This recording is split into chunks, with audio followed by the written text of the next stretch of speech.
الحمد لله رب العالمين والعاقبة للمتقين والصلاة والسلام على سيد الأنبياء والمرسلين وعلى آله وأصحابه أجمعين أما بعد فقد قال الله تعالى في القرآن المجيد يا أيها الذين آمنوا عليكم أنفسكم لا يضركم من ضل إذا اهتديتم إلى الله مرجعكم جميعا فينبئكم بما كنتم تعملون صدق اللہ العظیم۔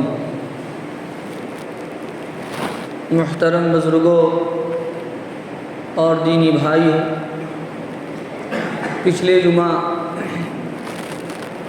اس عنوان سے تقریر ہوئی تھی کہ ہم اپنی اصلاح کیسے کریں،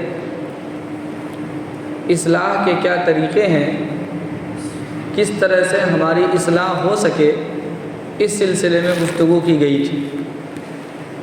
اسی مناسبت سے آج کے اس جمعہ میں اس عنوان سے گفتگو کا ارادہ ہے کہ معاشرے کی اصلاح کیسے ہے۔ اپنی اصلاح کے بعد معاشرے کی اصلاح کا نمبر ہے کہ معاشرے کی اصلاح کیسے ہے۔ ابھی میں نے قرآن کریم کی جس آیت کی تلاوت کی ہے، اس آیت کریمہ میں اللہ تبارک و تعالیٰ نے اس چیز کو بیان فرمایا ہے، اور ایک بہت مشہور سوال جو عام طور پر ہمارے ذہنوں کے اندر پیدا ہوتا ہے اس کا جواب بھی دیا ہے، اور ساتھ ہی ہماری ایک بہت بڑی بیماری جو اصلاح کے سلسلے میں ہے اس بیماری کی تشخیص اور تعیین فرمائی ہے کہ یہ تمہاری بیماری ہے۔ سب سے پہلے تو وہ سوال جو عام طور پر ہمارے ذہنوں کے اندر پیدا ہوتا ہے وہ سوال یہ ہے کہ ہم دیکھتے ہیں دنیا کے اندر اصلاح معاشرہ کے لیے بہت سی کوششیں کی جا رہی ہیں، بہت سی جہتوں سے، بہت سے طریقوں سے اصلاح معاشرے کی کوشش کی جا رہی ہے۔ اس کے لیے بہت سی تنظیمیں ہیں، بہت سی کمیٹیاں ہیں، بہت سی جماعتیں ہیں، بہت سے ادارے ہیں، بہت سے افراد ہیں جو اس میں لگے ہوئے ہیں۔ ہم جلسے کرتے ہیں اصلاح معاشرے کے، اجتماعات کرتے ہیں اصلاح معاشرے کے، لیکن یہ تمام کوششیں اور کاوشیں ایک طرف، اور ہم جب حالات کا جائزہ لیتے ہیں، معاشرے کا جائزہ لیتے ہیں تو یہ محسوس ہوتا ہے کہ ہماری یہ تمام کی تمام کوششیں، یہ تنظیمیں، یہ کمیٹیاں اور یہ جماعتیں، یہ اجتماعات، یہ اصلاحی جلسے، یہ تمام کے تمام ناکام ہیں، اصلاح نہیں ہو پا رہی۔ جتنی اصلاح کی کوششیں کی جا رہی ہے اس حساب سے دیکھا جائے تو اصلاح نہیں ہو پا رہی ہے۔ آخر اس کی وجہ کیا ہے؟ یہ ایک سوال ہے۔ اس سوال کا جواب اس آیت کریمہ میں اللہ تعالیٰ نے دیا اور بتلایا کہ یہ ساری کی ساری کوششیں، یہ کاوشیں، یہ جماعت، یہ اجتماعات، یہ جلسے، یہ تنظیمیں، یہ کمیٹیاں، یہ سب کے سب کیوں ناکام ہے اپنی اصلاح کے مشن میں، کیوں اصلاح نہیں ہو پا رہے، اس کی وجوہات کیا ہے؟ اللہ تعالیٰ نے اس آیت کریمہ میں بیان فرمایا، اور ہم غور کریں تو ہمیں بھی سمجھ میں آ جائے گی یہ بات کہ آخر ہم ناکام کیوں ہیں۔ آپ دیکھیں، اولاً تو ہمارے دلوں میں معاشرے کی اصلاح کی فکر نہیں ہوتی، اور اگر کسی کے دل میں یہ فکر ہوئی کہ معاشرے کی اصلاح ہو تو سب سے پہلے جو اصلاح معاشرہ کے لیے کھڑا ہوتا ہے تو وہ سب سے پہلے معاشرے کی اصلاح کی کوشش کرتا ہے۔ اصلاح کا آغاز وہ معاشرے سے کرتا ہے، دوسروں سے کرتا ہے۔ جتنی تنظیمیں، جتنی کمیٹیاں، جتنے جلسے جلوس ہوتے ہیں اس میں یہ بیان کیا جاتا ہے اب ہمارے معاشرے میں فلاں برائی ہے، فلاں برائی ہے، اور معاشرے کی اصلاح کی کوشش ہوتی ہے، اپنی اصلاح کی کوشش نہیں ہوتی۔ اللہ نے اسی کو بتایا کہ یہ جو تمہاری کوششیں ناکام ہیں اس کی وجہ یہ ہے کہ تم سب سے پہلے دوسرے کی اصلاح کرنا چاہتے ہو، یہی تمہاری غلطی ہے، یہی تمہاری کمی ہے۔ اصل اصلاح کا طریقہ یہ ہے کہ پہلے اپنی اصلاح کرو۔ یا ایھا الذین آمنوا علیکم انفسکم، فرمایا کہ ایمان والو تم اپنی خبر پہلے لو، دیکھو کہ تمہارے اندر کیا خرابی ہے، کیا برائی ہے۔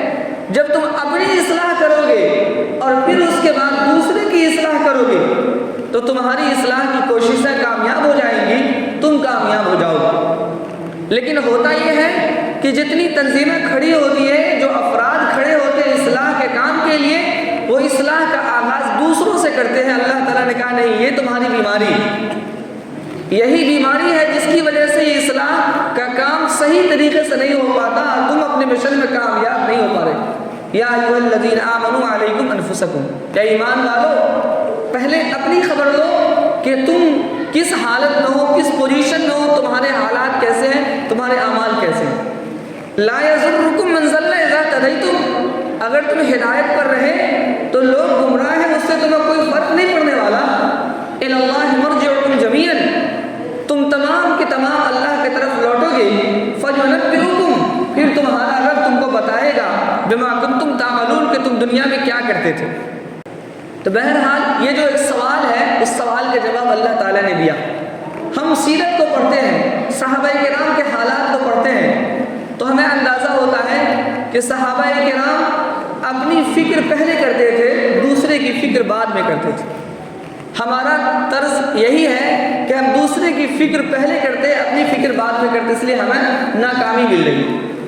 روایت کے اندر آتا ہے حضرت حنظلہ رضی اللہ تعالیٰ عنہ ایک صحابی ہیں، بڑے مشہور صحابی ہیں، آپ صلی اللہ علیہ وسلم کے دربار میں آتے اور آ کر کے آپ کی باتیں سنتے تو ان کی دل کی کیفیت بدل جاتی، اور جب وہ اٹھ کر اپنے گھر جاتے تو وہ کیفیت باقی نہیں رہتی۔ ایک دن دوڑتے ہوئے آئے آپ صلی اللہ علیہ وسلم کی مجلس میں، کہا یا رسول اللہ نافق حنظلہ، یا رسول اللہ نافق حنظلہ، اے اللہ کے نبی صلی اللہ علیہ وسلم حنظلہ تو منافق ہو گیا۔ آپ نے فرمایا کیا ہوا، کیسے منافق ہو گئے؟ کہا کہ آپ کی مجلس میں آتا ہوں تو دل کی کیفیت الگ ہو جاتی ہے، اور اپنے گھر میں جاتا ہوں تو دل کی کیفیت بدل جاتی ہے۔ یہ ہماری کیفیت جو بدلتی ہے، اس سے مجھے شبہ ہے کہ کہیں میں منافق تو نہیں ہو گیا۔ آپ صلی اللہ علیہ وسلم نے فرمایا ساعتن فساعتن اے حنظلہ، یہ وقت وقت کی بات ہے، میری مجلس میں آتے ہو تو کیفیت بدل جاتی، یہ ہماری باتوں کو سن کر اور وہاں جاتے ہو تو یہ کیفیت ختم ہو جاتی، یہ وقت وقت کی بات ہے، تم منافق نہیں ہو۔ حضرت حنظلہ رضی اللہ عنہ یہ نہیں کہہ رہے کہ اللہ کے نبی میں نے دیکھا فلاں آدمی کو منافق ہو گیا، فلاں آدمی میں یہ عیب ہے، یہ نہیں کہا، اپنے بارے میں کہہ رہے کہ میں منافق ہو گیا۔ حضرت عمر فاروق رضی اللہ عنہ اتنے بڑے صحابی، امیر المؤمنین، آدھی سے زیادہ دنیا پر حکومت ہے، لیکن حضرت حذیفہ بن یمان رضی اللہ عنہ کے پاس جا کر کے لجاجت سے پوچھتے ہیں۔ حضرت حذیفہ بن یمان رضی اللہ عنہ وہ صحابی ہیں کہ جن کے بارے میں آتا ہے آپ صلی اللہ علیہ وسلم کے رازدار صحابی تھے۔ مدینہ منورہ میں کتنے لوگ منافق ہیں، اس کی فہرست حضرت حذیفہ رضی اللہ عنہ کے پاس تھی۔ جب حضرت حذیفہ رضی اللہ عنہ کسی کے جنازے میں شرکت کرتے تو لوگ سمجھ جاتے کہ یہ مسلمان ہیں، اور اگر کسی کے جنازے میں شرکت نہیں کرتے تو صحابہ کرام سمجھ جاتے کہ یہ منافق تھا۔ ان سے جا کر کے حضرت عمر رضی اللہ عنہ کہتے ہیں کہ حذیفہ تمہیں خدا کا واسطہ ہے بتاؤ، آپ صلی اللہ علیہ وسلم نے جو منافق کی فہرست بتائی ہے، منافق کے نام بتائے ہیں، اس میں کہیں عمر کا نام تو نہیں؟ اپنی فکر ہو رہی ہے، اپنی فکر ہے، یہ نہیں کہ دوسرا منافق ہو گیا، دوسرا ایسے کر رہا، دوسرا ویسے کر رہا، اپنی فکر کر رہے ہیں کہیں میں منافق تو نہیں ہو گیا، اس بات کا ڈر ہے کہیں میرے اعمال خراب تو نہیں ہو گئے۔ لیکن آج ہماری حالت یہ ہے کہ ہم دوسروں کے اعمال دیکھتے ہیں، کون کیا کر رہا ہے، اپنے اندر کیا برائی ہے، یہ ہم نہیں جانتے۔ یہی ہماری سب سے بڑی خرابی ہے۔ جب آدمی خود بیمار ہو اور آدمی کو اپنی بیماری سمجھ میں آ جائے تو دوسرے کی بیماری کا احساس نہیں ہوتا۔ حضرت شیخ الاسلام حضرت مفتی تقی عثمانی صاحب دعوت برکاتہ لکھتے ہیں کہ ان کی کوئی رشتہ دار خاتون تھی، ان کے پیٹ میں بہت درد تھا، وہ لے کر کے جا رہے تھے ہاسپٹل۔ جب ہاسپٹل گئے تو وہاں دیکھا لفٹ میں ایک خاتون آئی، جس خاتون کے دونوں ہاتھ ٹوٹے ہوئے تھے، دونوں پاؤں ٹوٹے ہوئے تھے اور جسم جلا ہوا تھا، اور ان کے ساتھ جو خاتون تھی حضرت مفتی تقی عثمانی صاحب کے ساتھ، ان کے پیٹ میں درد تھا۔ حضرت مفتی صاحب دعوت برکاتہ نے سوچا کہ اس کی پریشانی کو جب بتلائیں گے تو ہو سکتا ہے ان کی پریشانی کم ہو جائے۔ تینوں نے اپنے خاتون سے کہا کہ دیکھو اس خاتون کو کتنا پریشان ہے، دونوں ہاتھ ٹوٹ گئے، دونوں پاؤں ٹوٹ گئے، جسم بھی جلا ہوا ہے۔ جب دوسرے کی بیماری زیادہ لگتی ہے تو اپنی بیماری کا احساس کم ہوتا ہے۔ تو وہ خاتون کہنے لگی کہ ہاں واقعی پریشان تو بہت ہے، لیکن سب کچھ ہے، اس کے باوجود اس کے پیٹ میں درد تو نہیں، مجھے تو پیٹ میں درد ہے۔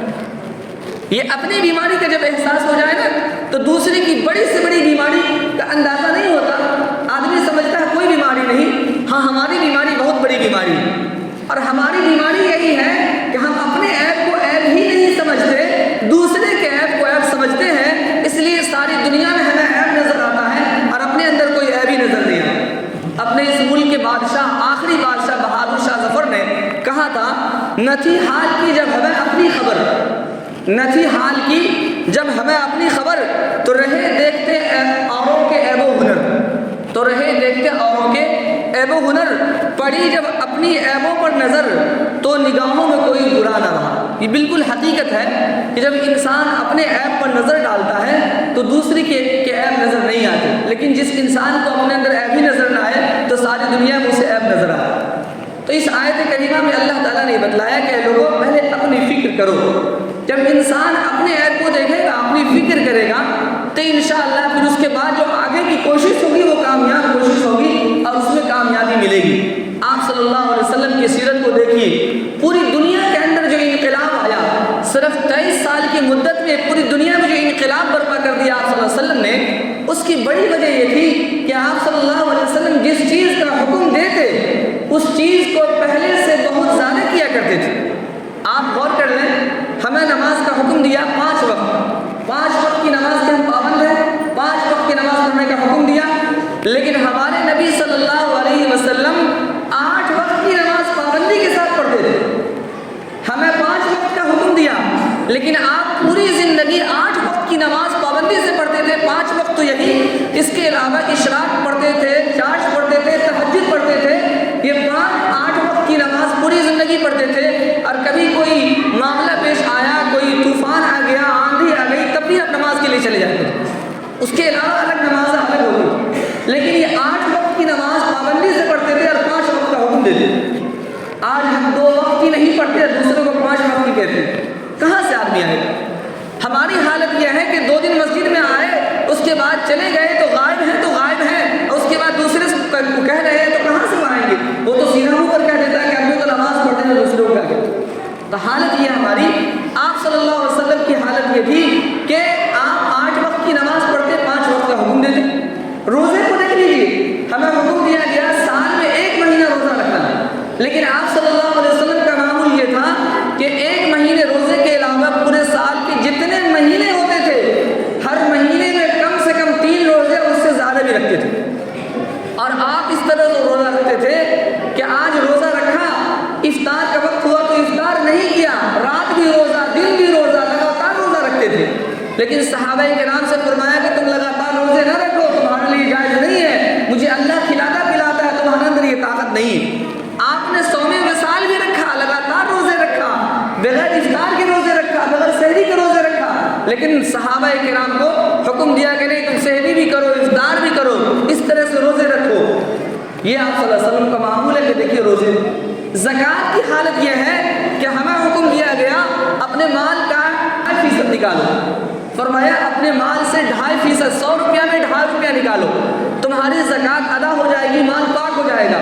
لیکن آپ صلی اللہ علیہ وسلم کی حالت یہ تھی کہ جو مال آتا تھا سب اللہ کے راستے میں خرچ کر دیتے۔ روایت میں آتا ہے ایک مرتبہ نماز پڑھانے کے لیے آپ صلی اللہ علیہ وسلم آئے، مصلی پر تشریف لائے، مؤذن نے اقامت کہہ دی، اب نماز شروع ہونے والی تھی، آپ صلی اللہ علیہ وسلم واپس ہو گئے اور چلے گئے اپنے کمرہ میں۔ تھوڑی دیر کے بعد تشریف لائے اور پھر آپ نے نماز پڑھائی۔ صحابہ کرام نے دیکھا کہ الگ تھلگ عمل ہے، صحابہ کرام نے پوچھا اللہ کے نبی صلی اللہ علیہ وسلم آج جو آپ نے کیا کہ مصلی پر آئے، اقامت ہو گئی، نماز پڑھانے کے بجائے آپ گھر میں چلے گئے، پھر واپس آ کر نماز پڑھائے، آخر اس کی وجہ کیا تھی؟ آپ صلی اللہ علیہ وسلم نے فرمایا کہ جب میں مصلی پر آیا تو مجھے خیال آیا کہ ہمارے گھر کے اندر ضرورت سے زائد 7 اشرفیہ رکھی ہوئی ہے، اب مجھے یہ گوارا نہیں ہوا کہ ضرورت سے زائد مال ہمارے گھر میں ہو اور میں اللہ کے دربار میں حاضر ہو جاؤں، اس لیے میں واپس گیا اور اس کو ٹھکانے لگایا، اللہ کے راستے میں صدقہ کیا اور اس کے بعد آ کر کے میں نے نماز پڑھی۔ آپ اپنا سارا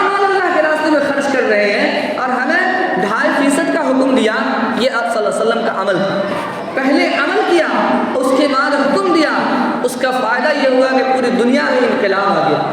تو اس آیت کریمہ میں اللہ تعالیٰ نے یہی بتایا کہ لوگوں تمہاری بیماری یہ ہے کہ تم جب بھی اصلاح کا جذبہ لے کر اٹھتے ہو تو سب سے پہلے سوچتے ہو کہ ہم دوسروں کی اصلاح کر دیں۔ اگر تم دوسروں کی اصلاح کا جذبہ لے کر کے اٹھو گے تو تم کامیاب نہیں ہو سکتے۔ جذبہ یہ لے کر کے اٹھو کہ ہماری اصلاح ہو جائے گی، اس کے بعد دوسروں کی اصلاح کرو تو انشاءاللہ تمہاری کوشش کامیاب ہوگی۔ اسی لیے اس آیت میں حکم دیا یا ایھا الذین آمنوا علیکم انفسکم، اے ایمان والو اپنی فکر کرو، اپنی خبر لو۔ اور ایک بات اور یاد رکھیے، میرے اس بیان کا ہرگز یہ مطلب نہیں ہے کہ آدمی دوسروں کو تبلیغ نہ کرے۔ میں یہ کہہ رہا ہوں کہ پہلے اپنی فکر کرو، اس کے بعد دوسروں کی تبلیغ کرو۔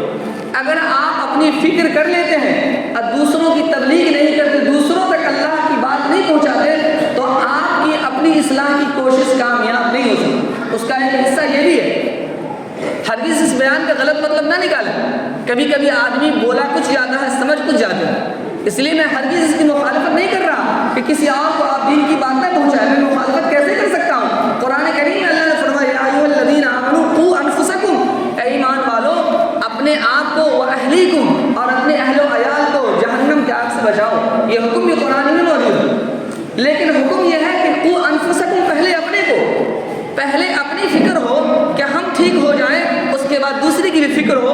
اگر آپ اپنی فکر تو کر لیتے ہیں لیکن دوسری کی فکر نہیں کرتے، گرفتار ہو جائیں گے۔ آپ کی اپنی اصلاح کا فریضہ پورا نہیں ہو سکتا۔ انسان کی اپنی اصلاح کا فریضہ اس وقت تک پورا نہیں ہوتا جب تک کہ اپنی اصلاح کے ساتھ ان لوگوں کی اصلاح کی فکر نہ کر لے جو ان کے دستے نگر ہے، جو ان کے ماتحت ہیں، جو ان کے ذمے ہیں۔ اس لیے تو قرآن کہتا ہے کہ اپنی بھی فکر کرو، اپنے آپ کو جہنم کی آگ سے بچاؤ، اپنی اولاد کو، اپنے اہل و عیال کو بچاؤ۔ بعض لوگ کہتے ہیں کہ ہم تو اپنی اولاد کی فکر کرتے ہیں لیکن اولاد نہیں مانتی تو کیا ہے؟ قرآن کریم نے اس کا بھی جواب دیا ہے۔ قرآن کہہ رہا ہے کہ اپنے آپ کو اور اپنی اولاد کو جہنم کی آگ سے بچاؤ۔ یہ بتلانا مقصود ہے، آگ کا ذکر کیا، آگ کے ذکر سے یہ بتلانا مقصود ہے کہ اگر آپ کا بچہ جلتی ہوئی آگ کے اندر، دہکتے ہوئے آگ کے اندر کودنا چاہتا ہے تو آپ اس کو اس آگ سے بچانے کی کتنی کوشش کرتے ہیں؟ کیا کوئی ماں باپ ایسا ہے کہ اس کا بچہ کہے کہ میں آگ میں کود جاؤں گا اور وہ کہے کہ بیٹا آگ میں جاؤ گے تو جل جاؤ گے اور اس کے بعد باپ خاموش بیٹھ جائے؟ کیا کوئی ماں باپ ایسا ہے؟ ہرگز نہیں ایسا ہو سکتا۔ ماں باپ اپنے طور پر پوری کوشش کرے گا، زبردستی پکڑے گا، جہاں تک ممکن ہو سکے کوشش کرے گا۔ اس کوشش کے باوجود اگر بچہ کود جائے آگ میں تو وہ کہے گا ہم کیا کر سکتے ہیں، ہماری کوشش ناکام ہو گئی۔ آج ہم اپنی اولاد کو بس اتنا کہہ دیتے ہیں کہ بیٹا رات میں موبائل نہ چلاؤ، بیٹا رات میں باہر نہ گھومو، بیٹا غیروں کی بہو بیٹی سے باتیں نہ کرو، بیٹا نماز پڑھو، بیٹا پڑھے کہ نہ پڑھے ہم بے فکر ہو جاتے ہیں۔ اتنی کوشش اگر ہم نے کر لی ہے تو یقین جانیے خدا کی گرفتاری ہو جائے گی۔ اللہ تعالیٰ کہیں گے کہ کیا بیٹے کو آگ سے بچانے کے لیے اتنی ہی کوشش کی تھی کہ جاؤ آگ سے بچ جاؤ، آگ میں جاؤ گے تو جل جاؤ گے؟ کہنا مقصد یہ ہے کہ جس طرح سے ایک انسان، ایک ماں باپ اپنے بیٹے کو دنیا کی آگ سے بچانے کے لیے انتھک کوشش کرتا ہے، اگر اسی طرح سے آخرت کے آگ سے بچانے کے لیے، جہنم کے آگ سے بچانے کے لیے انتھک کوشش کر لے، اس کے بعد اولاد نہ مانے تو ماں باپ ذمہ دار نہیں ہے۔ لیکن اگر اتنی کوشش نہیں کی اور اولاد نافرمان ہو گئی، بے نمازی ہو گئی، بدکار ہو گئی، جواری ہو گئی، شرابی ہو گئی، تو پھر ماں باپ اس میں گرفتار ہوں گے، ماں باپ سے اس کے بارے میں پوچھا جائے گا۔ تو اپنی اصلاح بھی ہو، ساتھ میں دوسروں کی اصلاح بھی ہو۔ دوسرے کی اصلاح کی حد کیا ہو میں نے بتا دی کہ آپ جہاں تک ممکن ہو وہاں تک کر سکیں۔ اپنی اولاد کو آدمی زبردستی برائی سے روک سکتا ہے، لیکن ہمارے معاشرے کے لوگ، ہمارے محلے کے لوگ، ہمارے رشتہ دار ہیں، اگر وہ کسی برائی میں مبتلا ہے تو آپ اس کو روکنے کی جو کوشش کر سکتے ہیں، اگر آپ زبان سے کہہ سکتے ہیں تو زبان سے ضرور کہیے۔ اور اگر آپ اس مجلس میں شرکت نہیں کرنا چاہتے کہ ہمارے مزاج کے خلاف ہے، شریعت کے خلاف ہے، تو کم سے کم اتنا ضرور کیجیے۔ اگر آپ نے اپنے حصے کا یہ کام بھی ادا نہیں کیا تو یقین جانیے قیامت کے دن آپ سے پوچھ ہو جائے گی، آپ کی اصلاح کا کام مکمل نہیں ہوگا۔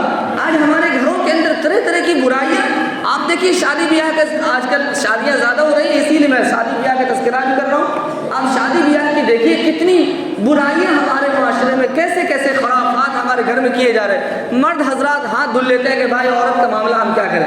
آج اگر وہی عورت آپ کا پیسہ کہیں غلط جگہ پہ لگا دے، تو آپ کی زمین کسی کے ہاتھ بیچ لے، تو آپ کہیں گے واہ ہم نے تمہارا نام دی تھی، تم نے دوسرے کے ہاتھ بیچ لی، تم کو کس نے کہا تھا بیچنے کے لیے۔ لیکن وہی بیوی اگر غلط رسم و رواج میں پڑی ہے، شرکیہ عقیدے میں پڑی ہے، شرکیہ کام کر رہی ہے، آپ کہتے ہیں معاملہ عورتوں کا ہمیں کیا مطلب ہے، گرفتار ہو جائیں گے، آپ نہیں بچ سکیں گے، گرفتار ہو جائیں گے آخرت میں۔ آپ کس حد تک اس کو منع کر رہے ہیں؟ مال کی فکر ہو رہی ہے کہ مال دوسرے کے ہاتھ میں چلا جائے، زیور اپنے میکے والے کو دے دے تو آپ کو فکر ہو جاتی ہے کہ زیور کیوں میکے والے کو واپس کر دیا تم نے، اور آپ کے اعمال کو خراب کر رہی ہے، آپ کے جہنم میں جانے کا ذریعہ بن رہی ہے۔ آپ کو اس کی فکر نہیں ہوتی کہ یہ کون سا کام کر رہی ہے؟ کیا شادی بھی ہمارے نبی نے نہیں کی؟ کیا صحابہ کرام نے نہیں کی؟ صحابہ کرام کی شادیوں کو دیکھیے کیسی سادگی سے شادی ہوتی تھی، کیا ان کی شادی میں برکت نہیں ہوتی تھی؟ آج ہم نے سمجھ لیا ہے، ہم نے اپنا فخر سمجھ لیا ہے، اور ہم نے مقابلہ شروع کر دیا ہے کہ اس کی شادی ایسی ہے تو میری شادی ایسی ہو، اور شادیوں کو ہم سمجھیے کہ ایک تاریخی شادی بنانے کے لیے، ایک یادگار شادی بنانے کے لیے طرح طرح کی فضولیات میں اپنے پیسے خرچ کر رہے ہیں۔ یاد رکھیے اگر آپ کو اپنی شادی کو تاریخی شادی بنانا ہے تو آپ سنت کے مطابق شادی کر کے اس کو تاریخی بنائیے، اس کو یادگار بنائیے۔ صحابہ کرام کی شادیاں ایسی تاریخی اور ایسی یادگار شادیاں ہیں کہ آج ہم منبر رسول پر بیٹھ کر اس کا تذکرہ فخر سے کرتے ہیں کہ فلاں صحابی نے ایسی شادی کی۔ صرف ایک صحابی کا واقعہ بتا دوں، حضرت عبد الرحمن بن عوف رضی اللہ تعالیٰ عنہ، ان کی شادی کیسے سادگی کے ساتھ ہوتی ہے ذرا سنیے۔ ایسا نہیں تھا کہ وہ کوئی غریب آدمی تھے، اتنے دولت مند کہ آج آپ تصور نہیں کر سکتے اتنے دولت مند وہ صحابی تھے۔ ان کے بارے میں آتا ہے کہ جب ان کا انتقال ہوا تو ان کی وراثت ان کے رشتہ داروں میں تقسیم کی گئی تو کلہاڑی سے سونے کو کاٹ کاٹ کر کے تقسیم کی گئی تھی۔ کلہاڑی سے سونے کے کاٹنے کا مطلب سمجھتے کتنا سونا رہا ہوگا، کتنا کلو رہا ہوگا۔